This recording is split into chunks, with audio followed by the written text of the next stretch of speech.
एक बार किसी ने मुझसे पूछा कि जब चारों ओर घोर अंधेरा हो, कोई मार्ग न सूझता हो तो क्या करें? जब सब तरफ घने बादल हो, बचाव का कोई रास्ता न दिखता हो तो क्या करें? सामने खड़े पहाड़ को देखकर रास्ता रुकता दिखता हो तो हम क्या करें? कुल मिलाकर जब हमारा मन घोर हताशा से भर जाए तो हम क्या करें? मैं समझता हूँ ये सवाल किसी एक व्यक्ति का नहीं, हर व्यक्ति सवाल के दौर से गुजरता है। जीवन का हमारा जो क्रम है वो सहज नहीं है। जीवन में ढेर सारे उतार चढ़ाव आते रहते हैं। मनुष्य के जीवन में दो ही स्थितियां बनती हैं। ज्यों-ज्यों उसे सफलता मिलती है, उसका उत्साह बढ़ता जाता है और जब वो विफल होता है, हताश होने लगता है। आज बात हिंदी वर्णमाला के आखिरी अक्षर ह की है। मैं आप सबसे केवल यही कहता हूँ कि जीवन में कभी हताश मत हो। हताशा को अपने ऊपर हावी मत होने दो।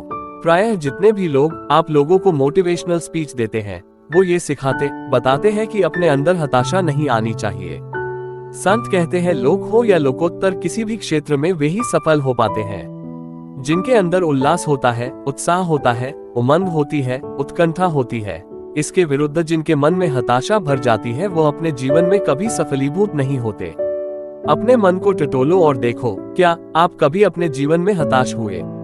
अपने किसी भी प्रयास में वांछित सफलता नहीं मिली तो आपके मन में हताशा जगी या नहीं? पहला प्रयास तो ये हताश हुए तो हताशा आपके ऊपर कितनी हावी हुई, ये दूसरी बात की पड़ताल आपको करना है। हताश होना, कुछ पल के लिए हताश होना कई बार होता है, लेकिन फिर उम्मीद की किरण जगती है, मन में उत्साह का भाव जगता है और लोग पुनः नए उत्साह के साथ अपने कार्य में जुड़ जाते हैं तो उतनी कठिनाई नहीं होती। लेकिन जब हताशा हावी हो जाती है तो अवसाद का रूप धारण कर लेती है। वही अवसाद डिप्रेशन बन जाता है और किसी किसी के लिए डीप डिप्रेशन होता है, वो अपने जीवन से ही हार जाता है। तो मन कभी हताश हुआ? नंबर 1, हताशा आई तो वो तुम पर कितनी हावी हुई?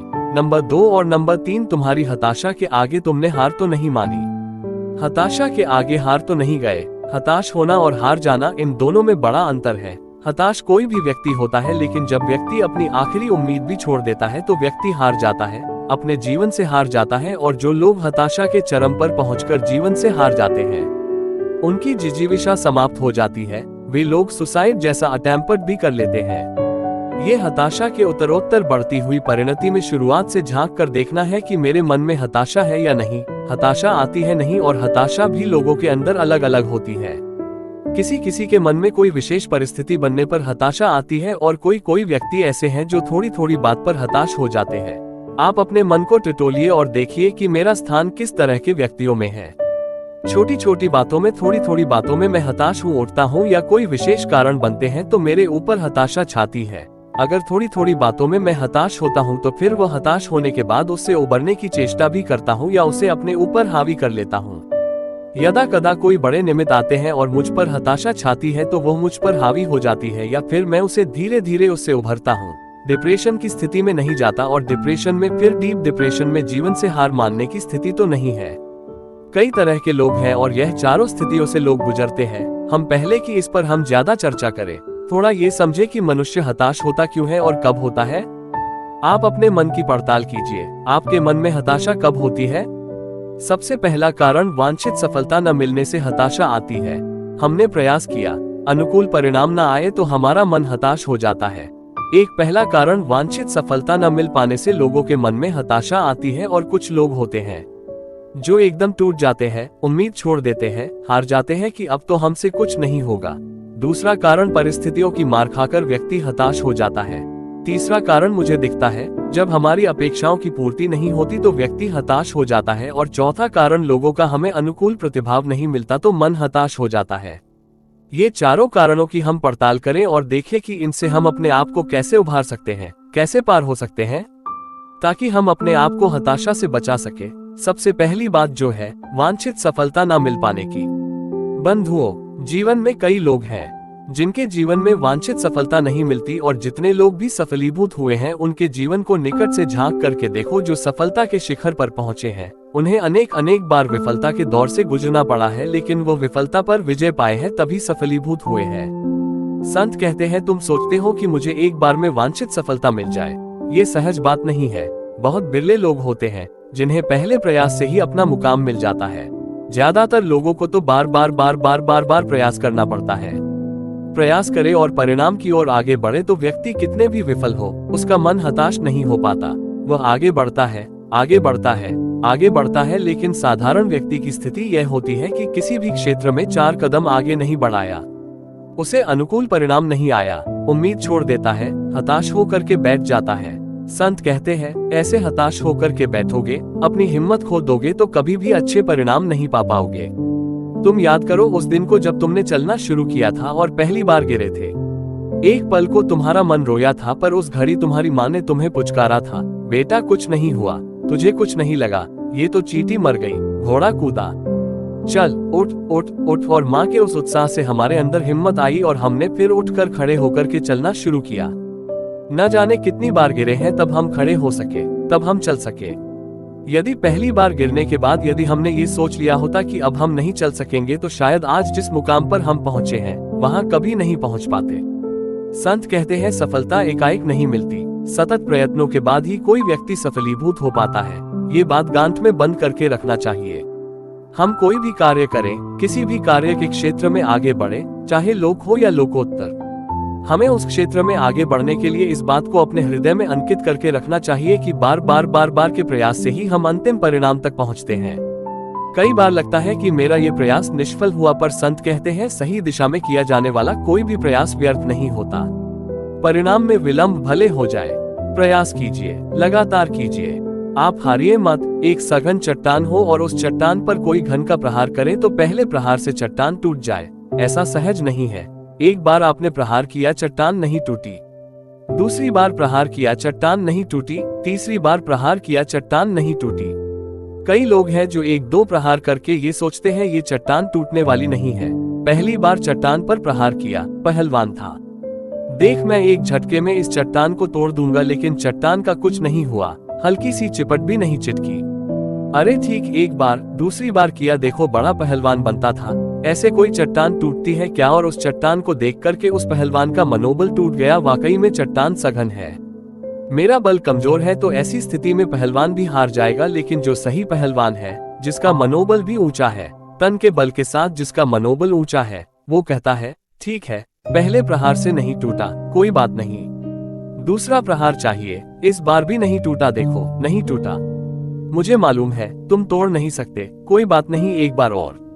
तीसरी बार प्रहार किया, चट्टान नहीं टूटी, क्यों पसीना बहा रहे हो, ये टूटने वाली नहीं है, कोई बात नहीं, एक बार और। चट्टान नहीं टूटी, एक बार और, चट्टान नहीं टूटी। अरे भैया बोल रहा हूँ, ये चट्टान नहीं टूटेगी। भैया ठीक है, देखते हैं, मेरे हाथों में बल है, चट्टान मुझे तोड़ना है। और चौथे प्रहार में भी चट्टान नहीं टूटी, 5वें प्रहार में भी चट्टान नहीं टूटी। लोग हंसी उड़ा रहे हैं, बड़ा पहलवान बनता है, अपने घन के प्रहार पर इसे गर्व होता है। चट्टान यहाँ टूटी नहीं, चट्टान टूटने की स्थिति में नहीं है, क्या करें? चट्टान टूटने की स्थिति में नहीं है, चट्टान कैसे टूटे? अब वो आदमी यह सोच ले कि मुझसे चट्टान टूटने वाली नहीं है, तो वो चट्टान तोड़ नहीं सकता, क्योंकि प्राय ये देखने में आता है कि 10 बार के प्रहार से जो चट्टान नहीं टूटती, वो 11वीं प्रहार से चकनाचूर हो जाती है।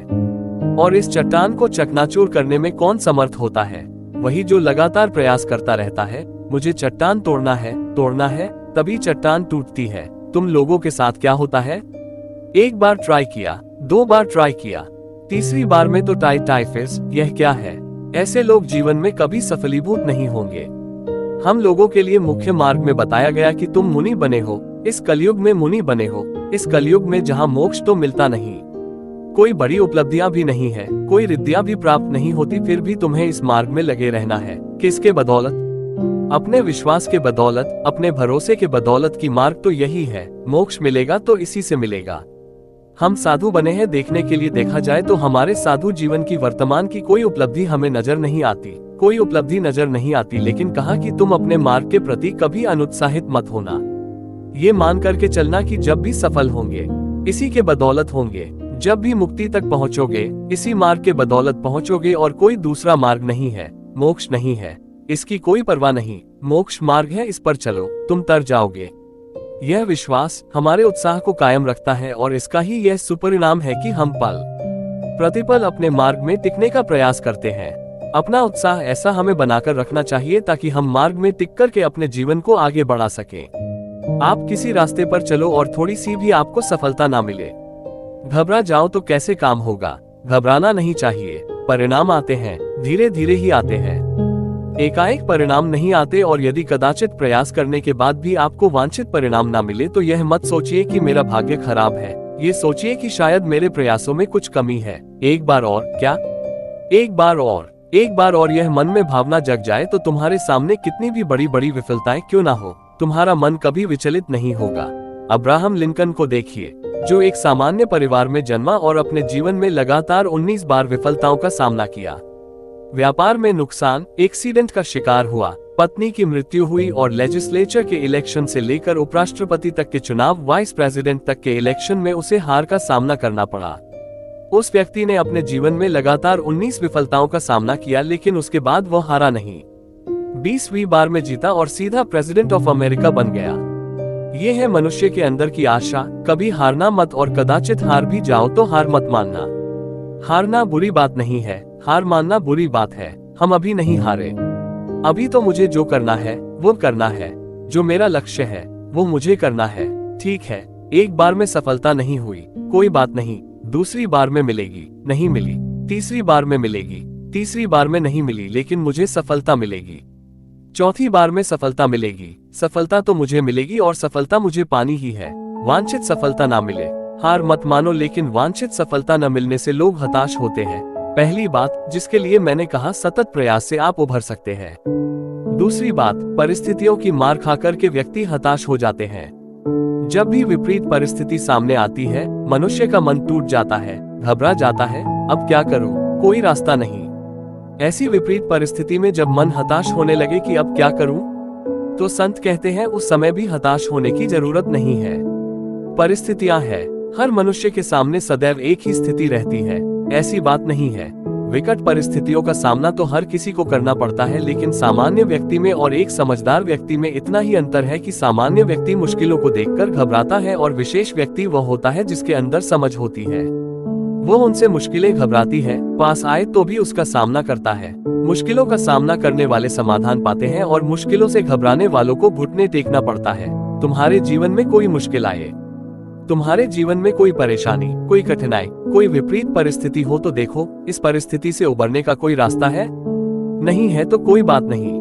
उसी परिस्थिति में जीना तुम्हारी मजबूरी है, तो तुम्हारी कुशलता इस बात पर है कि उस परिस्थिति से उबरने की कला सीखो और ऐसा रास्ता चुनो जिससे उस परिस्थिति में जीते हुए भी तुम्हारा नुकसान कम से कम हो। उसके लिए कुछ सूत्र देता हूँ जो हताशा से आपको बचा सके, चाहे जैसी विपरीत परिस्थिति हो। आपका मन उससे कभी हताश नहीं होगा।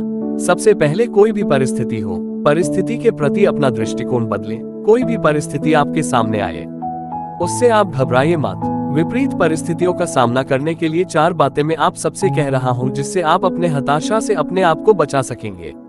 सबसे पहली बात, जब भी कोई ऐसी परिस्थिति आए, आप उसके प्रति अपना दृष्टिकोण सकारात्मक रखो। सकारात्मक, ये परिस्थिति आई है, परिस्थिति के प्रति आपने अगर सकारात्मक दृष्टिकोण अपना लिया तो चाहे कैसी भी विकटता क्यों ना हो, आप पर वो हावी नहीं होगी।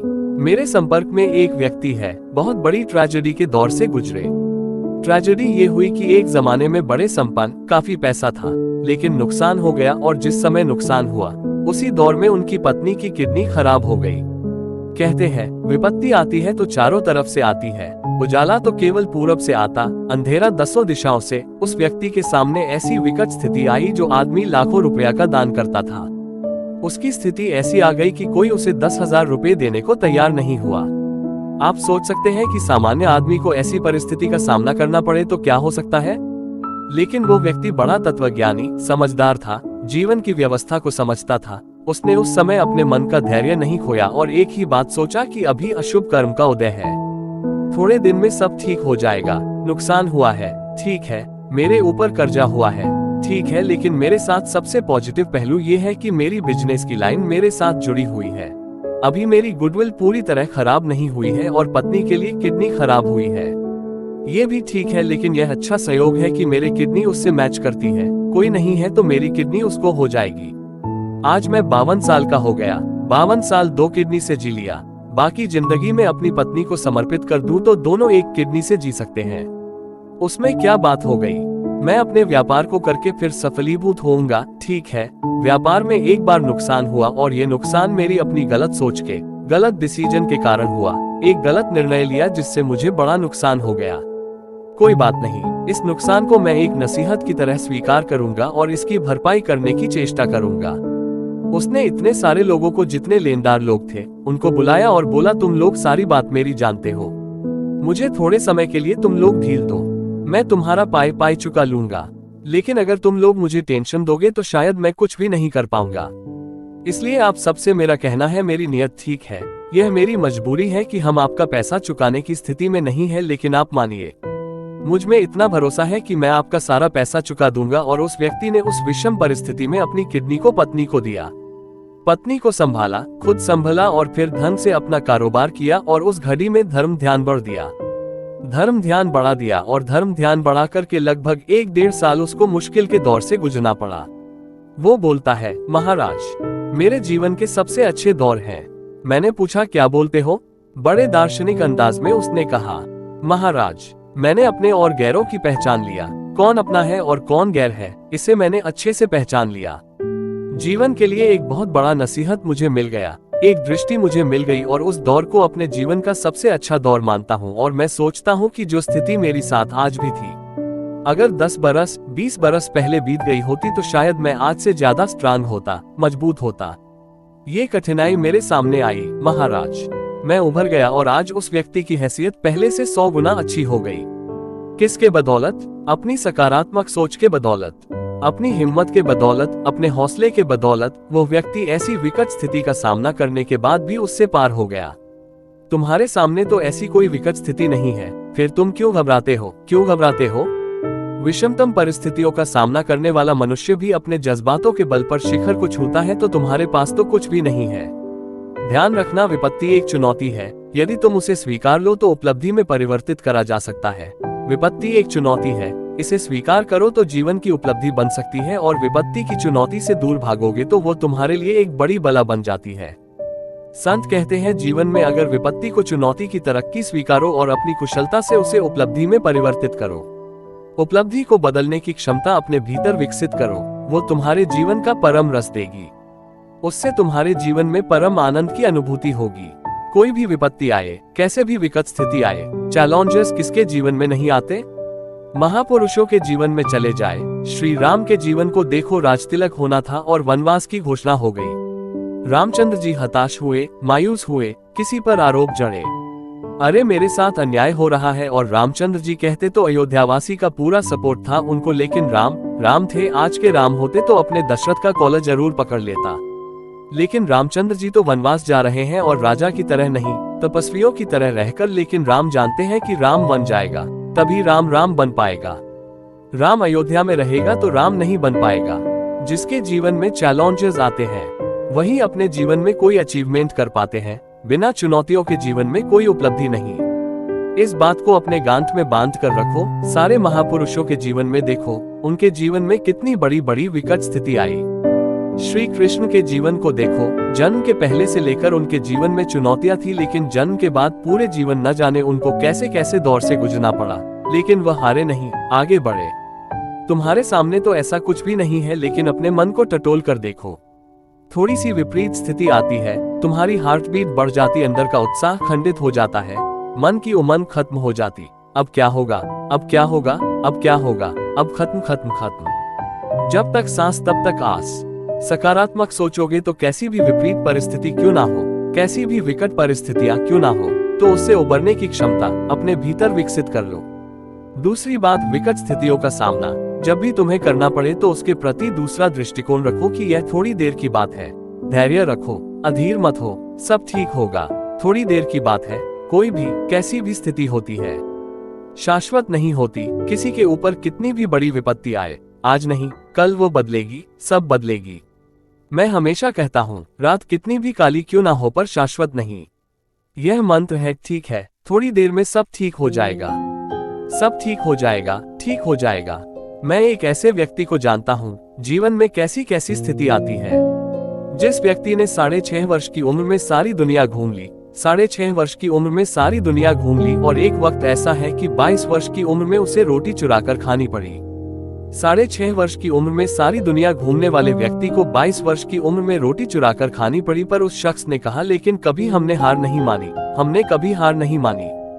जीवन के ये दिन देखे और हमने उस समय भी लगन और निष्ठा के साथ अपना काम किया है। ऐसी विषम स्थिति का सामना करने के बाद भी अवसर की हमने हमेशा तलाश की। ये सोचा आज नहीं कल हम सफल होंगे, मन में ऐसी उम्मीद बनी रहे और महाराज उसके बाद जो आगे बढ़े, आज वो आदमी फिर शिखर पर पहुंचा हुआ है।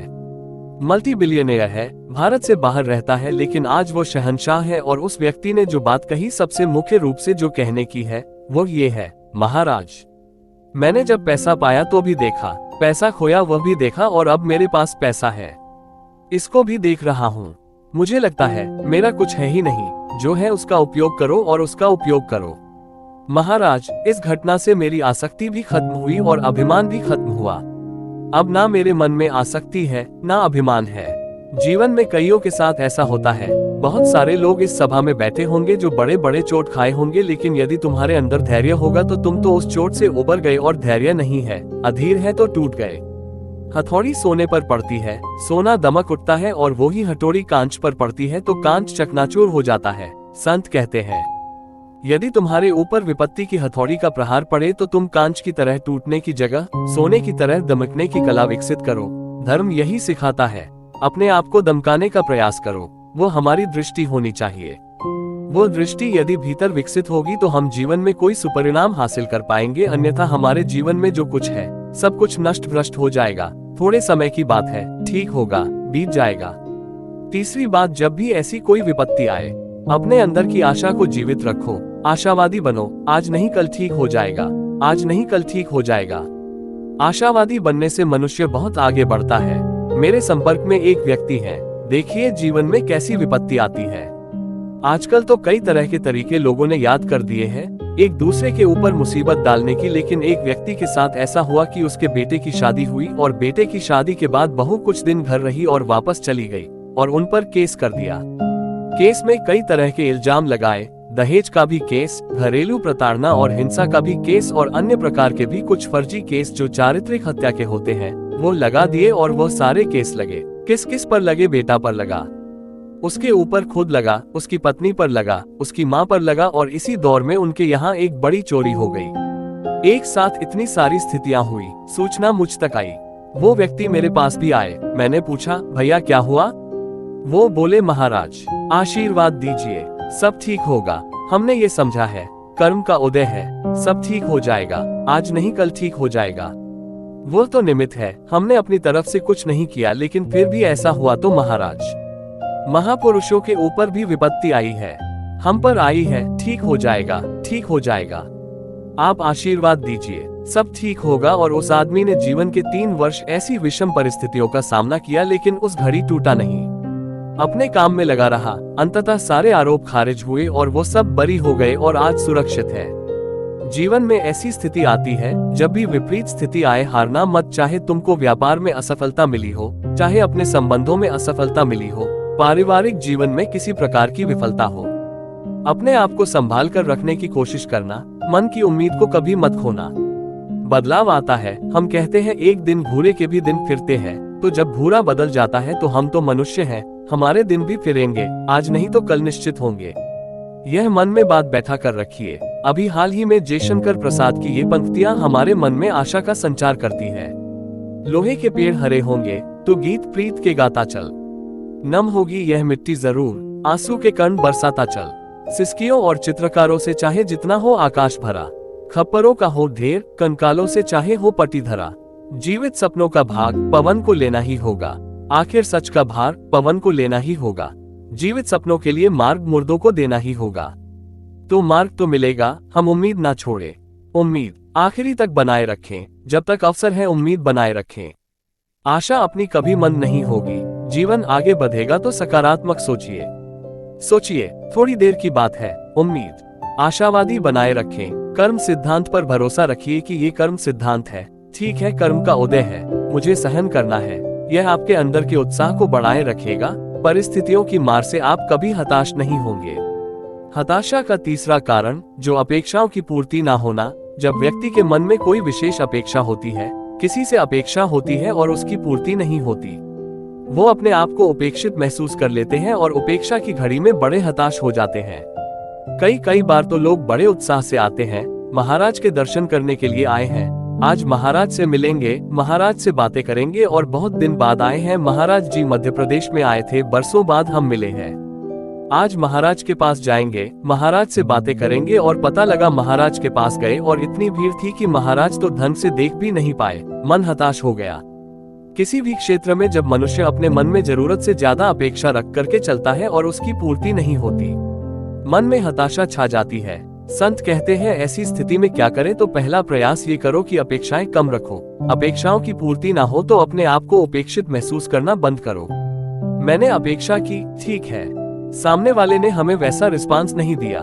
मेरे मन में जो अपेक्षाएं थी उसकी पूर्ति नहीं हुई, कोई बात नहीं। एक बार नहीं हुई, दूसरी बार होगी, दूसरी बार नहीं हुई, तीसरी बार होगी, तीसरी बार नहीं हुई, चौथी बार होगी। होगी तो क्यों नहीं होगी, आज नहीं कल होगी। अपेक्षाएं ज्यादा बढ़ाना। आजकल लोग जल्दी हताश क्यों होते हैं?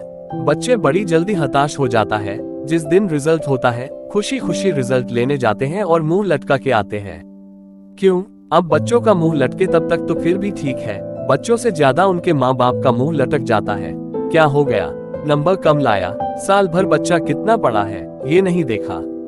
यथार्थ हमारी शिक्षा का प्रतिमान नंबर नहीं, हमारे आईक्यू का लेवल होना चाहिए, हमारी समझ का विकास होना चाहिए। पर यह विडंबना है कि आजकल सब चीजें नंबर से जुड़ गई और सबसे पहला दबाव तो माँ बाप के बच्चों पर होता है कि इसे अच्छे से अच्छे मार्क्स लाना चाहिए, अच्छे से अच्छा रैंक आना चाहिए। वो प्रेशर बच्चे पर आप डालते हैं। प्रेशर में रहने पर बच्चे के अंदर भी वो बातें आती है और जब वो मनोनुकूल रिजल्ट नहीं ला पाते, नंबर नहीं ला पाते तो हताश हो जाते हैं। इसी हताशा में कई बार बच्चे सुसाइड भी कर लेते हैं। इसमें आप भी दोषी हैं, बच्चे भी दोषी हैं। ये खेल ही गलत है। पढ़ाई करने के लिए प्रेरणा देनी चाहिए, नंबर लाने के लिए नहीं। और यह नंबर वाले आगे फिसड्डी हो जाते हैं और पढ़ने वाले जीवन में सफल हो जाते हैं। हम प्रेशर देते हैं, यह एक्सपेक्टेशन रहता है और कई बार तो बड़ी विचित्र स्थिति हो जाती है। पहले ही सबको समझ में आ जाता है कि क्या होगा। एक बार ऐसा हुआ, एक व्यक्ति को घर से बाहर जाना था, उसका मित्र वही था तो तुरंत बेटे को बुलाया और बेटे को बुलाकर एक चांटा मार दिया। एक चांटा खींचकर मारा, बच्चा रोने लगा। सामने वाले को अच्छा नहीं लगा कि बिना कसूर के इस बच्चे को आज चांटा क्यों जड़ दिया। क्या बात है? बोले, भैया आपने इसको चांटा क्यों जड़ दिया? इसका रिजल्ट आने वाला है, आपने इसे चांटा क्यों जड़ा? बोला, आज इसका रिजल्ट आने वाला है। तो रिजल्ट आने वाला है तो अभी चांटा क्यों मारा? बोला, मुझे बाहर जाना, मुझे मालूम है उसका रिजल्ट क्या आएगा, इसलिए ठोका। ऐसी स्थिति में क्या होगा? ये जो प्रवृत्ति है, तुम संतान से जितनी अपेक्षा रखते हो, खुद कहाँ हो ये तो देखो। पति जोर जोर से चिल्ला रहा था, बड़बड़ा रहा था, यह कोई रिजल्ट है? पूरा साल खराब कर दिया। गणित में 7 नंबर, हिंदी में 5 नंबर, अंग्रेजी में 10 नंबर, यह कोई रिजल्ट है? पूरा साल खराब कर दिया। पत्नी आई और पति ने कहा, देख कैसा रिजल्ट है, पूरा साल खराब कर दिया। पत्नी ने रिजल्ट देखा, पति की तरफ आगे बढ़ाया, बोली, थोड़ा ध्यान से देखो किसका रिजल्ट है। पता लगा उसी का रिजल्ट था। हम खुद कहाँ हैं यह नहीं देखते, सामने वालों से अपेक्षा का विस्तार कर लेते हैं। ज्यादा अपेक्षाएं मत बढ़ाइए, अन्यथा हताशा के शिकार बनना पड़ेगा। और कृत्रिम अपेक्षा तो बिल्कुल मत बढ़ाइए। आजकल कृत्रिम अपेक्षाओं का विस्तार बहुत तेजी से हो रहा है, यही लोगों के लिए बड़ी दिक्कत है। अपने आप से अपेक्षाएं घटाइए। ओवर एक्सपेक्टेशन मनुष्य को निराशा देती है, उसे कम करने का प्रयास कीजिए। किसी से भी तो कभी हताश नहीं होना पड़ेगा। कई बार ऐसा होता है, माँ बाप अपने बच्चों को पढ़ाया लिखाया, बच्चे की अच्छी नौकरी लग गई, अच्छे से उसकी शादी कर दी। माँ बाप ने सोचा था अब मेरा बेटा मेरे बुढ़ापे की लाठी बनेगा, लेकिन बेटा बड़ा हुआ, लाठी बनने की जगह लाठी दिखाना शुरू कर दिया। अब क्या हुआ? हताश, मन मायूस। मेरे संपर्क में एक सज्जन है, उनके 2 बेटे, एक बेंगलुरु में, एक यूएस में। दोनों को पढ़ाया, IITian है दोनों और अच्छी कंपनियों में जॉब कर रहे हैं। बहुत अच्छा पैकेज है, लेकिन दोनों बच्चों को पढ़ाने के बाद जब दोनों बच्चे बाहर चले गए तो बड़े हताश हो गए। ये सोचकर के हताश हो गए कि मैंने दोनों बेटों को पढ़ा दिया, अब दोनों बेटे मेरे काम के नहीं रहे तो मैं कहाँ रहूं। जब बच्चों के पास जाता हूं तो बेटा भी काम करता है, बहू भी काम करती है, वो दोनों अपने अपने दफ्तर चले जाते हैं। मैं दिन भर घर में किसके साथ समय बिताऊं, और वो लोग आते हैं तो बहू अपने काम में लग जाती है। बेटा देर से ऑफिस से आता है तो सबसे पहले टीवी ऑन करता है, उसको मेरे पास कोई समय ही नहीं दिखता। मुझे लगता है कि मैं घर में एक केवल चौकीदार की तरह रह रहा हूँ, मुझे रहने में कुछ मजा ही नहीं आता। वो व्यक्ति लौट करके अपने घर आ गया, मुझे वहां नहीं रहना। कुछ दिन के लिए उसे हताशा हुई। उसके मित्र उसे मेरे पास लेकर के आए। बोले, महाराज ये बड़े डिप्रेशन जैसी स्थिति में है, इनको समझाओ। मैंने उन्हें समझाया। हमने कहा, भैया इसको तुम लेकर के इतना हताश क्यों हो रहे हो, इस बात को लेकर के थोड़ा पॉजिटिव क्यों नहीं सोचते। संयोगतया उनकी धर्मपत्नी नहीं थी। हम बोले, इस बात को लेकर के तुम इतना हताश हो रहे हो, इसकी जगह तुम्हें खुश होना चाहिए। महाराज खुश कैसा होना चाहिए? तुम्हें खुश इस बात के लिए होना चाहिए कि अच्छा हुआ दोनों बेटों को पढ़ा लिखा करके बाहर बसा दिया, बच्चे बाहर बस गए, अब मेरा मोह खत्म, मेरा रास्ता क्लियर हो गया, पत्नी भी नहीं है, शरीर स्वस्थ है, साधना के मार्ग में लग जाओ, क्यों कुत्तों की तरह जी रहे हो। पॉजिटिव सोच लो, अपेक्षाएं छोड़ दो, मोह को छोड़ दो। संतान से तुम्हारे अंदर जो अपेक्षाएं हैं, ये जब तक तुम पर हावी रहेगी, तुम्हारे मन में वह हताशा छाती रहेगी। अपने मन को बोलो, मोक्ष मार्ग में लग जाओ। उस व्यक्ति को वह प्रेरणा काम कर गई और आज वह आदमी सप्तम प्रतिमा का अनुपालन है, अपना जीवन जी रहा है, बदल दिया अपने जीवन को, साधना में लग गया, हताशा खत्म। दिशा बदलनी चाहिए और यदि ये दिशा बदलेगी तो हमारे जीवन की दशा बदल जाएगी। अगर हमारे किसी के साथ संबंध अनुकूल नहीं होते और उन संबंधों को देखकर हमारे मन में हताशा आती है तो हमें कोशिश करनी चाहिए संबंधों को ठीक करने की, और यदि उसके बाद भी हमारे संबंध ठीक नहीं होते तो हमें हताश होने की जगह कुछ ऐसा प्रयास करना चाहिए कि उस संबंध में भी मधुरता बनी रहे, और कदाचित मधुरता ना बने तो हम अपनी तरफ से और कड़वाहट विकसित ना करें। हम देखें, सामने वाले के नेचर मान ले। एक महिला अपने पति के स्वभाव को लेकर के बड़ी हताश थी। पति बड़ा क्रोधी था, जरूरत से ज्यादा गुस्सा करता था। एक दिन आई, बोली, महाराज जी कुछ मंत्र दे दो। मैंने कहा, मेरे पास तो कोई मंत्र है ही नहीं, मेरे गुरु ने नमोकार के अलावा कोई मंत्र मुझे सिखाया नहीं।